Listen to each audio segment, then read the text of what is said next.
আজিকর হাসপাতালে চিকিৎসককে ধর্ষণ খুনের মামলায় সিবিআই তলবে সিজিও কমপ্লেক্সে হাজিরা দিয়েছেন বিরূপাক্ষ বিশ্বাস। সন্দীপ ঘোষ ঘনিষ্ঠ চিকিৎসক বিরূপাক্ষ বিশ্বাস আজিকরের সেমিনার রুমে চিকিৎসকের দেহ উদ্ধারের দিন ঘটনাস্থলে ছিলেন। কি কারণে বর্ধমান মেডিকেল কলেজে চিকিৎসক হয়েও আজিকর হাসপাতালে গিয়েছিলেন জানতে চায় সিবিআই। ইতিমধ্যে ধর্ষণ খুনের মামলায় হাসপাতালের প্রাক্তন অধ্যক্ষ সন্দীপ ঘোষকে গ্রেফতার করেছে সিবিআই। তিনি কেন্দ্রীয় গোয়েন্দাদের হেফাজতেই রয়েছেন। আজিকরের ঘটনা প্রসঙ্গে আসার পরেই সেই সূত্রে বিরূপাক্ষ বিশ্বাস অভিজ্ঞদের মতো চিকিৎসকদের নাম প্রকাশ্যে আসে। বিরূপাক্ষ বিশ্বাস বর্ধমান মেডিকেল কলেজের চিকিৎসক।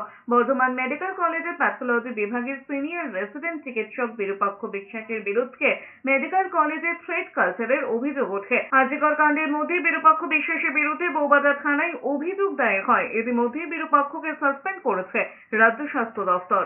জানি না, আমি কথা বলি ভিতরে, তারপরে এসে সব বলবো। না